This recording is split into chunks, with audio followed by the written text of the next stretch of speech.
Olá, portistas, sejam muito bem-vindos a mais um Dragão Autêntico desta semana. Vamos começar cronologicamente. Se calhar o primeiro grande acontecimento desta última semana foi mesmo o fecho de mercado. Antes de irmos aqui à questão do jogo, vamos se calhar concentrar-nos um bocadinho neste mercado. O Porto tem o seu plantel definido, fechado, não há mais saídas. Pode haver entradas, quanto muitos jogadores a custo zero, porque por contratações não será de certeza. O Futebol Clube do Porto, que de facto, acho que também na tua opinião, mas pelo menos na minha, não colmata a questão do médio, foi buscar sim um guarda-redes, que eu também já tinha feito essa previsão, não me admira minimamente, porque o Porto adora ter sempre 500 guarda-redes e portanto foi contratar mais um. Samuel Portugal ao Portimonense, que não tem culpa nenhuma disto. E portanto reforça assim a saída do Marchesino, por assim dizer, também palavras do nosso mister, Sérgio Conceição, que queria ver a baliza reforçada, e de facto foi a única coisa que o Futebol Clube do Porto fez. Esta questão do meio campo acaba por ficar de alguma forma manca, na minha opinião. Eu não sei o que é que tu tens a dizer. Olá a todo o nosso auditório. Sim, de facto, de alguma forma, se havia ainda uma oportunidade para o Futebol Clube do Porto colmatar uma necessidade para o meio campo, na minha perspectiva, acho que na perspectiva de qualquer pessoa que gosta de futebol, que entende um bocadinho de futebol e que gosta do Futebol Clube do Porto e que quer ter o seu plantel com bons elementos e com elementos que possam responder às necessidades de uma época, acho que o Futebol Clube do Porto precisava de um jogador no meio campo. Essa necessidade não foi colmatada. Jogador de meio campo do estilo do Vitinho, No um estilo 8, do um Vitinho, box-to-box. um box-to-box, Sim. pronto. Na Essas verdade, características. isso não aconteceu. De alguma maneira, a última semana foi uma não semana. Como nós de alguma forma também já Já dava um bocadinho a e tu entender até um isso. bocadinho de Já dava. forma irónica, mas também irónica e simultaneamente realista, acabaste por dizer que se calhar o único jogador o único lugar que poderia receber alguns jogadores seria o lugar da baliza, não é? Repara uma coisa. Não está em causa o Samuel Portugal. Já no primeiro ano de Sérgio Conceição, se bem se recorda, o único reforço que tivemos, portanto, contratação, foi o Vaná. Portanto, o Porto adora estas brincadeiras.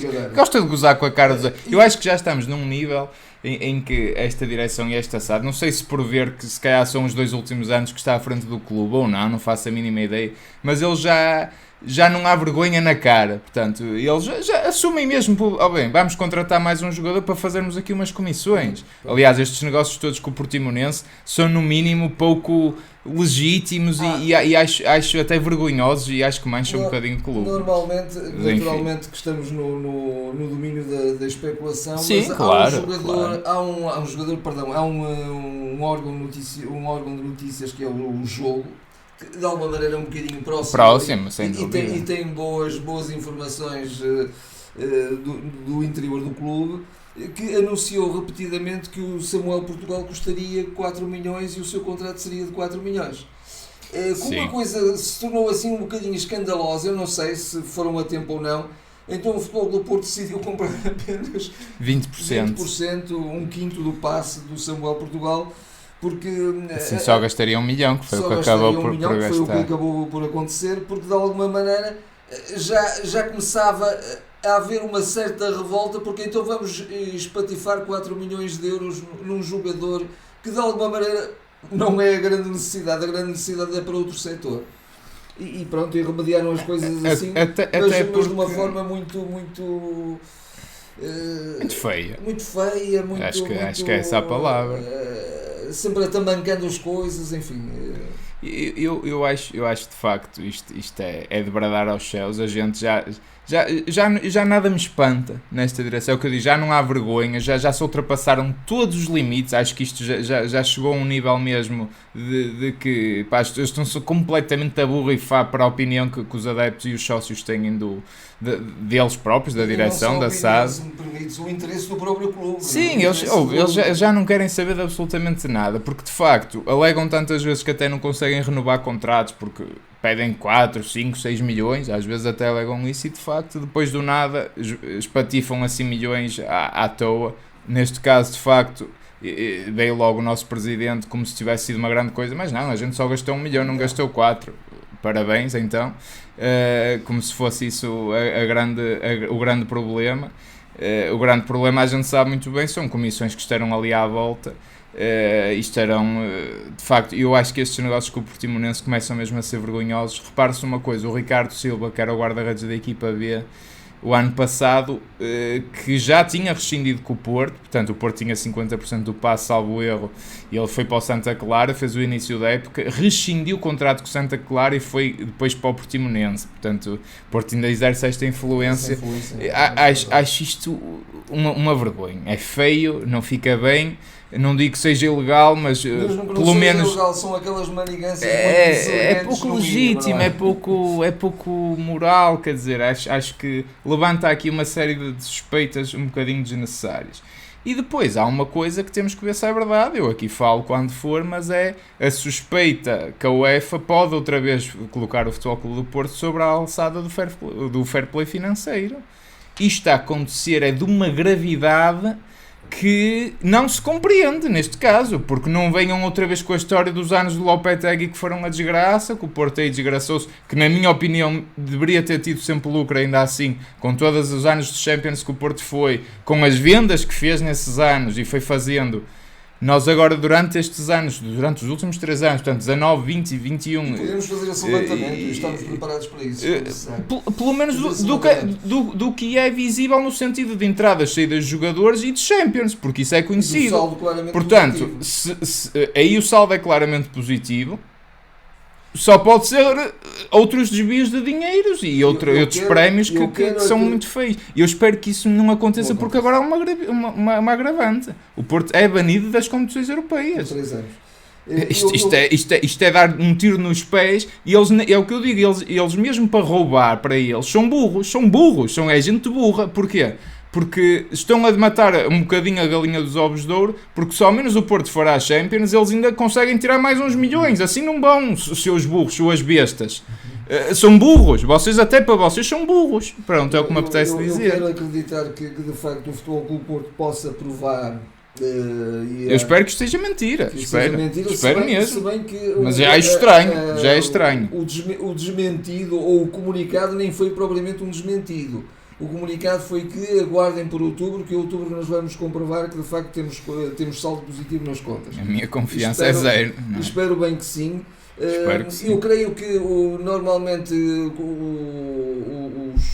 os anos contabilísticos são fechados na altura própria e não se podem voltar a reabrir. Não. Porque se pudessem voltar a reabrir, era caso para dizer, tirem o dinheiro todo que ainda têm nos bolsos, se têm algum, e ponham-no lá rapidamente para que não haja saldo negativo.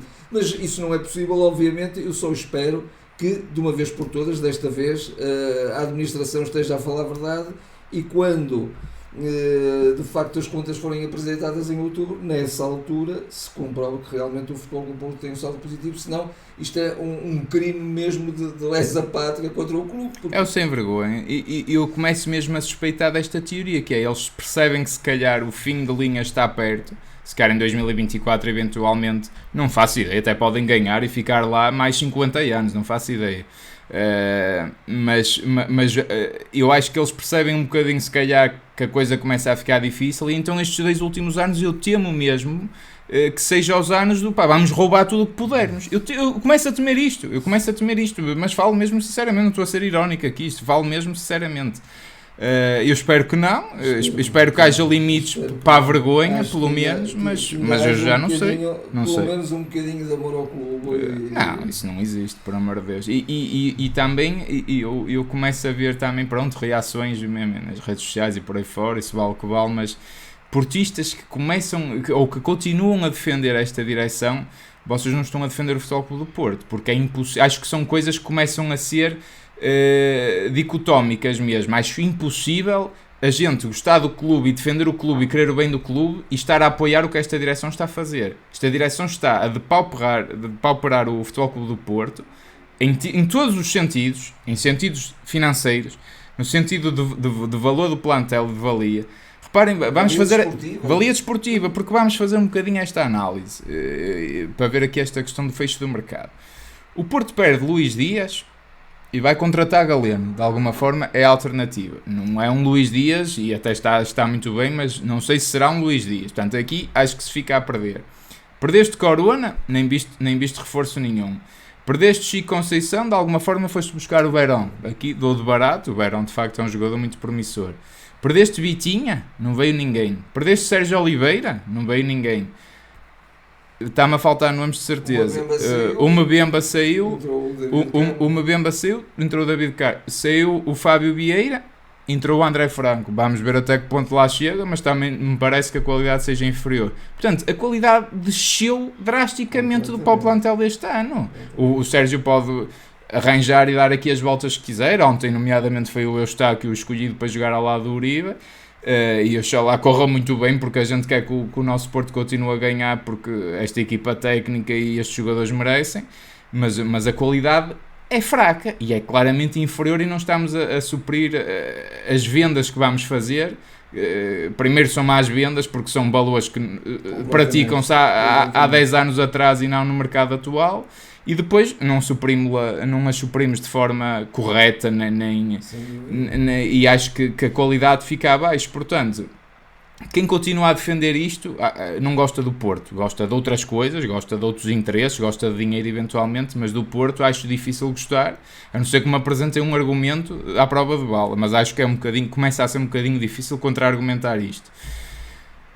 Portanto, eu este ano estou um bocadinho pessimista face à qualidade do plantel. Já lá vamos ao jogo de ontem em Barcelos, mas enquanto ao plantel estou em competições e em jogos que exijam de facto outra valia técnica, e que de facto os intérpretes sejam jogadores que tenham a garra, que tenham o saber jogar a Porto, que tenham a determinação do Sérgio, que tenham a disciplina tática que o Sérgio gosta que os jogadores assumam, mas que tenham também valia técnica. E se essa valia técnica não houver, em alguns jogos essa valia técnica é fulcral, é decisiva, não é? Claro. E eu estou um bocadinho receoso relativamente à época que aí vem. Agora, vamos ver, o Sérgio tem-nos surpreendido também positivamente. Já vamos até um bocadinho depois da análise do Gil Vicente Porto, que também nos podemos entrar, se quiseres entrar por aí. Era um bocadinho esta questão da análise global ao plantel. De facto, eu também acho curto. Vamos ver agora como é que será com o Atlético, também já lá vamos, mas entrando aí jogos a doer, não tem jogadores acima da média. Não, contam-se 2 ou 3 neste momento, e é curto, e quer dizer, num futebol cada vez mais competitivo começa a ser complicado. Sim. Relativamente ao Gil, mas vamos ao jogo. Gil Vicente Porto, foi uma vitória categórica, isso está fora de questão. O futebol do Porto foi sempre superior. Na primeira parte tinha 70% de posse de bola. O futebol do Porto regressou um bocadinho àquele esquema tático habitual do 4-4-2, tendo mais 2 elementos, digamos, no miolo do meio campo, o Uribe e o Eustáquio. De surpresa, não é? Primeira vez que o Eustáquio é titular também. E ambos estiveram muito bem, também já vamos ver essa análise individual. Nesse 4-4-2, mas na defesa também mexemos muito. Também mexemos, metemos o Wendel, que é um jogador que tecnicamente é muito mais evoluído que o Zaidu, isso é incontestável. Tem algumas lacunas em termos defensivos. Sim. Do outro lado, o PP, como defesa lateral ou como lateral direito, também já suspeitava um bocadinho que pudesse jogar o PP. O PP em termos defensivos não está nada abaixo do João Mário. Não. E curiosamente o Sérgio aproveitou neste 4-4-2 um bocadinho o Otávio de um dos lados, do outro lado o Galeno, sendo que o Otávio vinha a missões mais interiores, dava largura ao PP. Do outro lado o Wendel vinha mais para o miolo, por dentro, não é? O Galeno assumia a largura e a profundidade. Mas só para dizer que nós fazíamos isto quando tínhamos o Luís Dias. O Luís Dias, sem dúvida. Já era um bocadinho esta mecânica. Mas uma das coisas que eu vejo muito interessantes no futebol do Porto, quando as coisas correm bem, e desta vez correram, embora com algumas falhas também aqui e ali, mais uma vez o nosso Diogo foi fundamental. teve intervenções decisivas, se não podiam comprometer um bocadinho o percurso do jogo. E ainda assim pouca eficácia do Gil Vicente, porque Sim, a maior parte foram remates à figura. Sim. Com a eficácia do Rio Ave, Exatamente. se calhar tínhamos sofrido bastante mais. Mas o que eu ia acrescentar a isto é que o Futebol Clube do Porto, o modelo de jogo do Futebol Clube do Porto incorpora também um bocadinho aquilo que veio do ano passado, alguma plasticidade. Ou seja, de repente o PP também assume missões mais pelo interior, de repente o PP é o jogador que até de alguma forma consegue romper linhas e o Otávio encosta-se um bocadinho mais à ala. Portanto, há esta plasticidade, isto ficou do ano passado. Isto ficou do ano passado. De alguma forma são mecanismos. Um bocadinho o sal que vai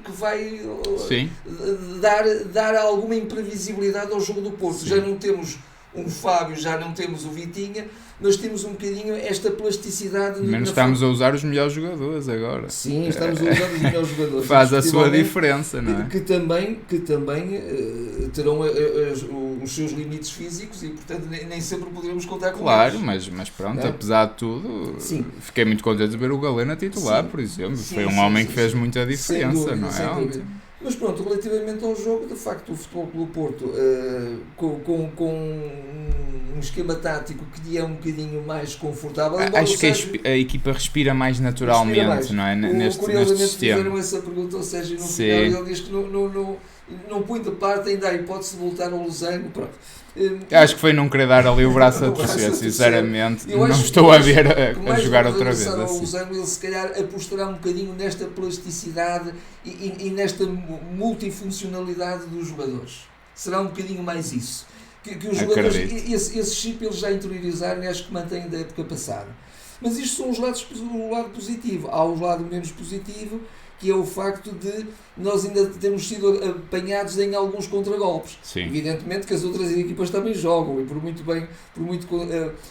consistente que seja a nossa abordagem ao jogo, há sempre falhas. É sempre uma deslocação difícil. É sempre uma deslocação difícil. Não é fácil. O que eu vi relativamente ao jogo, por exemplo, do Rio Ave, houve de facto muito mais solidariedade entre setores, houve muito mais aproximação dos setores, não havia aquele buraco entre um meio campo muito adiantado e uma defesa ali exposta, não é? Eu acho que parece um contrassenso, mas o duplo pivô cobre mais e ajuda mais nesse jogo em blocos mais compactos do que o Losango. O Losango, de alguma forma, parece-me jogadores a mais, parece um bocadinho parboiço o que eu estou a dizer, mas acho que o Uribe e o Eustáquio, nomeadamente, para mim foram os homens-chave ontem, cobriam precisamente o que estás a dizer. Percebes? A equipa, juntavam a equipa quer à frente, quer atrás. Eu, aliás, relativamente ao Eustáquio, até pus uma notinha mesmo no final, porque depois comecei a perceber-me disso. Ele no final, ele também incorporava-se no ataque. Ele foi um homem todo terreno. Foi todo terreno. Foi uma boa surpresa. E é um homem que também gosta de jogar simples, mas como tem essa mobilidade muito grande, ele compensa a técnica que não tem comparativamente com o Vitinho, obviamente. Mas não é um jogador tosco também, não é? Tosco. Agora, sendo um jogador médio-alto, é um jogador que compensa um bocadinho algumas lacunas, digamos. Alguma falta de criatividade, porventura, com essa versatilidade em termos de ocupação de espaços. Sem dúvida. Acho que esteve muito bem. Agora, depois o Porto dominou claramente, aliás até marcou 4 gols. É verdade, o Tony Martínez teve azar ontem. Teve azar. Eu, curiosamente, o segundo gol até me pareceu mais gol do que o primeiro, mas depois no final ainda estava mais adiantado. E é engraçado que eu dei por mim nesse lance a pensar assim, quantas vezes devemos ter sido enganados no passado? Sim. Porquê? Porque estes campos pequeninos, não é campos, são estádios pequeninos, onde as câmaras estão colocadas de forma, diferente, não é? Não há tantas câmaras a acompanhar ao longo do relevado, do terreno de jogo. Era uma câmara quase mais para a linha de fundo e então dava quase a sensação que ele estaria em jogo. Claro, e como é que é possível estar 45 cm fora de jogo, não é? É muito engraçado isso. Mas o Porto esteve bem. Na segunda parte houve também uma reação do Gil Vicente. Aliás, o treinador do Gil Vicente pôs 4 peças novas logo no início da segunda parte, porque na perspectiva dele o Gil Vicente estava a ser uma equipa pouco intensa. E estava. De facto. E eu acho que, pronto, o jogo começa bem, no sentido em que nota-se que a equipa respira mais confiança neste sistema. Acho que é mais natural. Volto a dizer, acho que o plantel está feito para este sistema, sinceramente. Acho que não está feito de certeza para o Losango, isso não está. E acho que apesar de tudo também tivemos alguma sorte, felizmente, também não se pode ter azar como tivemos no Rio Ave, que eles também foram lá aquelas 3 vezes e fizeram aqueles 3 golos, mas eu lembro-me logo ao início de uma falha, salvo erro até do Vendel, que deixou um homem sozinho a rematar, salvo erro até o Fran Navarro, e ele remata praticamente à figura, mas uma boa intervenção do Diogo, e eu pensei, ora bem, se eles marcavam aqui, a equipa ia tremer, era impossível. Agora, de alguma forma, também é verdade, e tu também disseste-me isso ontem, que nós falámos, que também é um bocadinho aquela crise pós-derrota, e é um bocadinho verdade. Sim. E o maior problema nem é o crise pós-derrota, o maior problema é que tu agora mudaste numa altura crítica. Eu disse isto no último vídeo. Não tinhas necessidade de ter perdido o jogo que perdeste em Vila do Conde, porque era óbvio que tinhas de mudar. Mudaste tarde, adiaste a preparação deste sistema tarde, de forma tardia, e agora até para Champions, e agora vão surgir estes problemas na dor. Vamos ter que crescer na dor. E equipas como o Gil Vicente e agora equipas como o Atlético de Madrid vão-nos causar dificuldades. Até porque há jogadores ainda a adaptarem-se a um novo sistema. Os jogadores estão a ser lançados de titular. O David Carmo é a primeira vez que joga esta época. O Vendel também. O Eustáquio e o Uribe também. E estiveram muito bem, nomeadamente. O Galeno a primeira vez titular. Portanto, isto é crescer na dor. Portanto, erros aconteceram ontem, não é?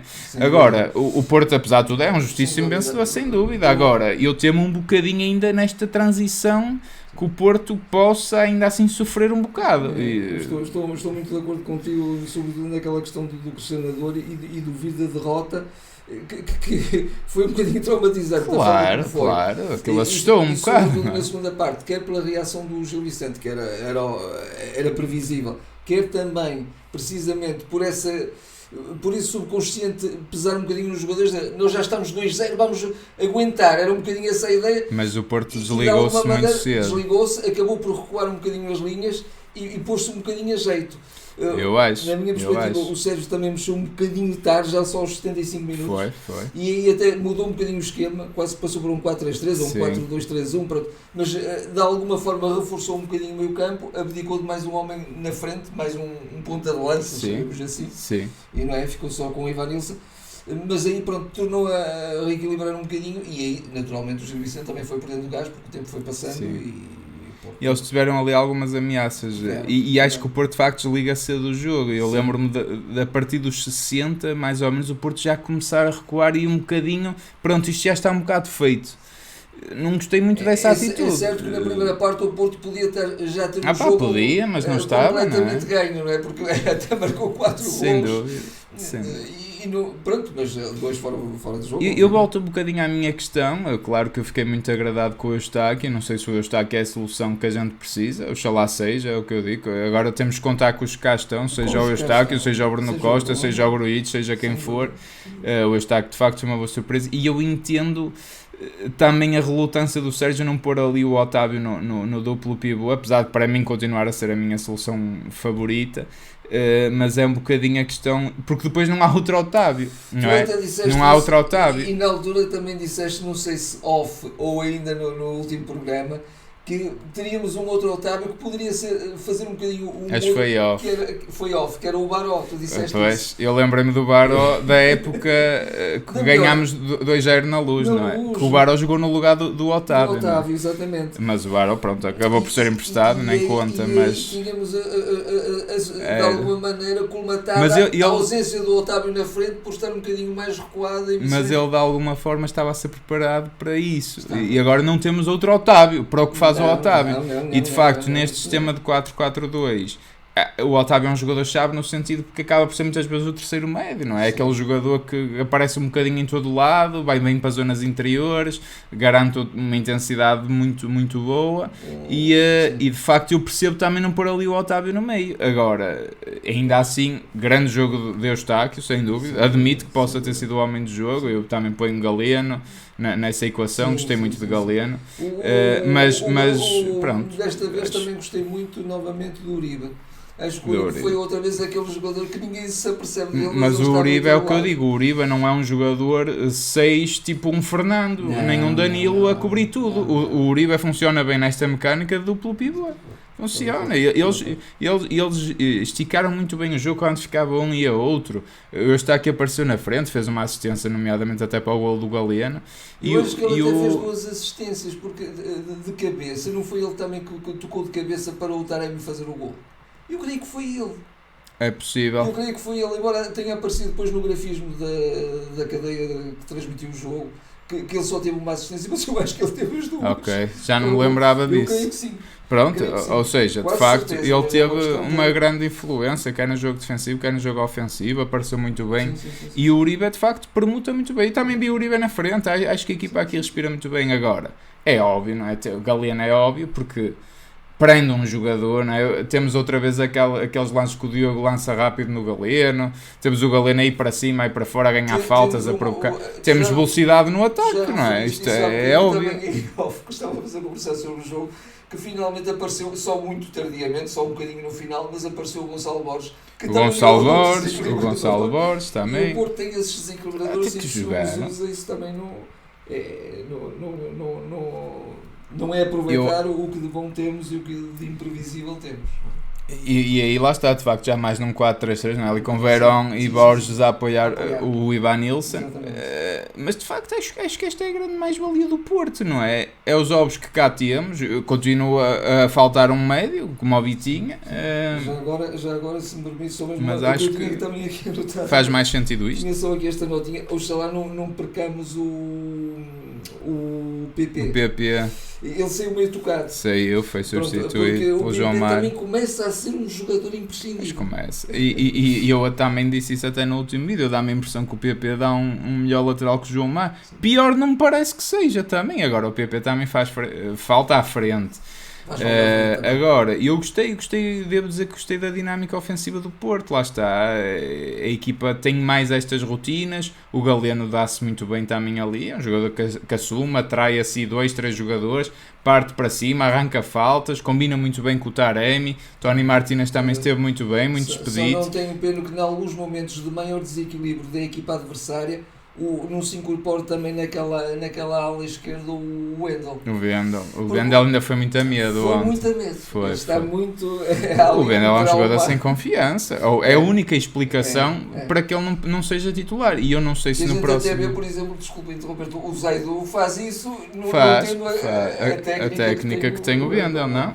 Eu até admito que se calhar, se tivesse que apostar até, acho que no próximo jogo vai voltar a jogar o Zaidu, porque eu não estou a ver o Sérgio a confiar no Wendel a nível da Liga dos Campeões, ainda por cima em Madrid, não é o jogo teoricamente mais difícil que o Porto vai ter, se bem que o ano passado até nos portámos lá muito bem, empatámos lá 0-0 de forma roubada, porque merecíamos ter ganho o jogo, um gol limpo que foi anulado porque raspou num pelo do Taremi, que ao mesmo tempo sofreu penalti, não deixa de ser inédito esse lance, é duplamente prejudicado o Porto.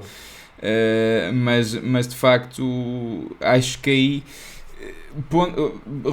resumidamente, pontos positivos, a equipa respira mais naturalmente assim, há facilmente mais golos, facilmente mais oportunidades. Tony Martínez também muito bem, ali no limite fora de jogo, ali à espera sempre do seu momento, merecia também o golo.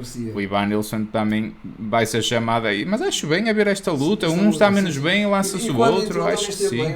Acho que sim, acho que isto é preciso, mesmo o próprio Taremi às vezes tem que sentir que o lugar não é cativo. Eu sou o maior defensor desse tipo de gestão. A nível defensivo, fruto desta adaptação nova, fruto de lançarmos 3 elementos novos numa defesa, só o Pepe é que se manteve e o Diogo Costa, a verdade é essa, não é? PP, David Carmo, que ainda não falámos, mas também teve assim sóbrio, discreto, mas bem, não é? Parece-me um jogador e o Wendel. É um jogador um bocadinho lento. Não é um jogador supersónico. Agora, é um jogador que normalmente não falha. Sim. E mesmo dentro das suas... Tem uma belíssima técnica. Tem uma belíssima técnica, fisicamente é um portento. Mas eu já tinha dito isso também um bocadinho. É um jogador que, se ganhar um bocadinho mais de velocidade, maior poder de aceleração, sim, e tudo, pode de facto chegar a níveis muito, sim, altos. Mas ele não compromete, sim, mesmo sendo, sim, esse jogador não tão rápido assim. Acho que é um jogador que às vezes é no limite, mas ele aparece lá. É muito engraçado. Ele também tem 1,94m, também não é tão fácil ser um velocista, não é? Pois, com aquela velocidade, que ele é um jogador muito alto mesmo. Mas pronto, fruto isto, de facto, a nível defensivo, temo que o Porto ainda possa sofrer um bocadinho, e vamos ver se, de facto, neste jogo correu muito bem a dupla Uribe e Eustáquio, vamos ver se corre noutros. E mesmo em termos de construção, é claro que às vezes há necessidade de um futebol mais associativo, e aí lá estamos outra vez, não vamos buscar saber martelar. Não vai haver, é esquecer isso. Mas lá está, eu não fico só poderá ser compensado pela tal dinâmica da equipa. Claro, eu só não fico assim tão otimista no sentido de, também naquele jogo contra o Sporting funcionou muito bem o Bruno Costa e não sei o quê. Não sei se, espero que o Eustáquio se mantenha assim e bem. Mas não sei até que ponto agora, pronto, afinal temos o Eustáquio, estamos descansados. Sou um bocadinho mais pessimista, sim, nesse sentido. Ou realista, eu acho que é realismo até. Agora, excelente, era preciso ganhar, até porque tens um adversário que, para além de ter folgas, agora começa a haver aí a ser levado ao colo jornada após jornada, portanto, cuidado, não é? O Porto não mete medo nenhum, mete-me medo mais o Porto do que os adversários. Mas, portanto, temos que estar também ali contra tudo e contra tudo. Pode ser que isso explicasse o Porto, sim, até, de alguma forma, não é? Sim. Pode ser. Sim. Nesse aspecto, porque sabe fazer bem essa gestão. Sim, porque parece-me que este ano vai inclinar ali muito para os lados do Benfica. 2 jornadas seguidas, o que foi, e a jogar em casa. Também não deixa de ser engraçado terem essas dificuldades para quem diz estar tão forte. Mas com essa fanfarronice a gente já sabe o que contar. Mas portanto vamos ver como é que o Porto se adapta. Rapidamente, só aqui em jeito de antevisão, de facto, próximo jogo Atlético, não é? Um jogo sempre muito difícil. Eu acho que o futebol do Porto vai começar. O Atlético também não está muito bem, é, sim, bom dizer isso. Eles têm sido muito irregulares, perdem, empatam.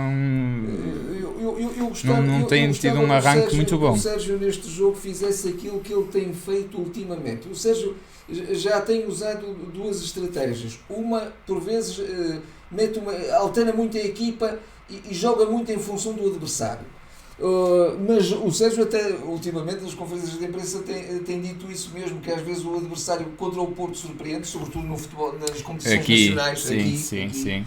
É verdade. E portanto aí nós não sabemos muito bem contar com o adversário, e portanto temos que contar com aquilo que temos preparado para o jogo. Eu diria que agora na competição das Champions, eu acho que o Porto deve, naturalmente, tendo em conta a força do adversário, não podemos ser ingênuos. E a manha, não é? Que tu já referiste. E portanto haver aqui algumas adaptações necessárias para suster a força do adversário, mas simultaneamente não abdicar daquilo que é um bocadinho a filosofia do jogo do Porto. Acho que o Porto devia manter isso. O problema é qual é a filosofia neste momento. É que temos vindo até agora, é que vimos ontem. Acho que aqui temos que jogar um bocadinho pelo seguro, não é? E o seguro é o que vimos ontem? Eu não sei o que é que vai na cabeça do Sérgio. Para mim é. Para mim é também. Com alguns ajustes, mas acho que sim.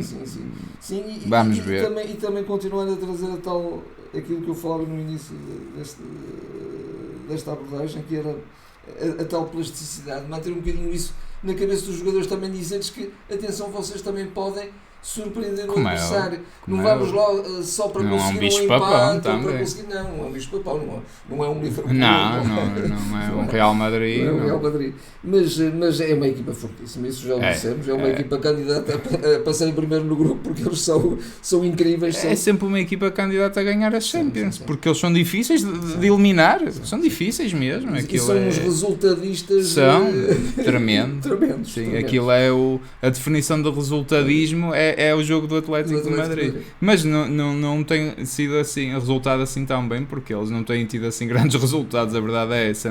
Mas nas Champions vão tendo. E já o ano passado deixaram-nos um amargo de boca tremendo, que ocuparam a nossa vaga nos oitavos de final e de forma injusta. E naquele grupo, se calhar, até era o Milan que mereceria mais, não sendo o Porto, não sendo o Porto, seria até mais o Milan. E lá está, e foram eles. Ficou o Milan, foi. E campeão de Itália. Exato. Acabou por ser agora campeão italiano, portanto era um grupo de facto. Acho que o Porto lá está, tem que jogar com isso. Agora, também são jogadores, não é, que não têm tarimba de Champions, muitos deles. Também perdeste isso. Tinhas um Luís Dias habituado, o Fábio Vieira já tinha jogos de Champions, o Vitinha joga em qualquer lado, portanto, Champions, Mundiais. E até da própria seleção, também das competições. Claro, não é? Também perde. O David Carmo não tem Champions, portanto, o Mbemba tinha, e o Mbemba que fazia jogaços nas Champions. Também até vamos ver como é que o Porto se comporta aí. Portanto, é o que eu digo, é este crescer na dor, pá, mas vamos ver. Não estou a pessoa mais otimista do mundo. Agora, uma coisa eu tenho a certeza, acho que o Porto, apesar de tudo, vai se apresentar como personalidade, e esperemos que estas debilidades que vamos vendo, estas afinações que ainda estão aqui a ser preparadas ao detalhe, e agora chega que não se notem. São afinações que já não é tanto pelo trabalho de treino, vai ser muito o trabalho também de jogo. Também é tudo, mas sim, aumenta. E o Porto agora vai ter, face a este calendário maluco deste ano por causa do Mundial no inverno, vamos ter Champions praticamente todas as semanas. Portanto vai ser aqui também um bocadinho insana, não é? Insana, sim, sem dúvida. Isto não para o futebol português nem para o Porto. Não, para toda a gente. É de loucos, eles querem matar os jogadores definitivamente. E depois querem bons espetáculos, não sei como, com os jogadores com a língua de fora. Agora, também, lá está, temos densidade de plantel para estes jogos de 3 em 3 dias. Eu acho que não temos, mas temos o Samuel Portugal, ao menos. Para guarda-redes estamos bem servidos. Aí ele até pode jogar, podem jogar um cada jogo, que o Diogo volta a jogar daqui por mês e meio, para aí, que não nos falta guarda-redes. Aí estamos à vontade, de facto. E não deixa de ser irónico ainda a propósito disso, tu vendes a um jogador de classe mundial com provas dadas como é o Marchesín por 1 milhão e contratas um jogador de liga portuguesa, de facto com boas provas dadas e boas exibições, mas por 1 milhão também, mas que vale 4. Portanto temos que fazer aqui portanto vale 4 vezes mais para vermos mais uma venda até vale mais, miserável. Agora já é quase os 5, porque se for 20%, já vale quase 5. Portanto, como é que o Marchesín vale 1 milhão e o Samuel Portugal vale 5? Isto também é outra história. Não vale, não é? Mas o Porto novamente gosta tanto de vender bem, que dá jogadores de barato. E o que é inacreditável é que se alguém é crítico porque quer o bem do seu clube, então esse alguém é contra o clube. Isto é... Isso é discurso da tanga, é o que eu digo. Isso é discurso de alguém que não é verdadeiramente portista. Desculpe, não é? Olha, deixa-me só fazer aqui a referência das modalidades. Só vou focar na questão do hóquei em patins, que o Futebol Clube do Porto está na final da Elite Cup, frente ao Benfica, ganhou o primeiro 8-1 ao Tomar e ganhou 4-2 ao Sporting, também sempre difícil, e vai ter agora a final frente ao Benfica na Elite Cup. Também o Porto aqui a começar bem no hóquei, também uma modalidade que o Porto é muito forte. Pronto, só não queria deixar de fazer esta referência. E com muita tradição. De resto, estará tudo dito para esta semana. Para a semana há novo episódio, a meio da semana, não se esqueçam, não haverá análise nem coisa do género. Vai ser, da próxima semana iremos também falar deste jogo da Champions frente ao Atlético. Depois cá mais para a frente até iremos fazer uma outra análise, porque também é sempre uma competição que faz sentido falarmos um bocadinho mais. Mas esta semana não haverá, portanto estaremos só de volta para a semana. Votem ainda no jogo de ontem, ainda tem as votações abertas do Gil Vicente Fogo do Porto, podem ainda votar. Depois verão as pontuações, as médias publicadas nas nossas redes sociais, sigam-nos também por lá. De resto, pedir-vos o habitual, subscrever, seja por onde nos estiverem a ver ou ouvir. Tragam mais amigos, mais portistas, partilhem, ajudem-nos a crescer. E é isto, malta. Boa semana a todos. Obrigado por estarem connosco e até à próxima. Até à próxima. Boa semana.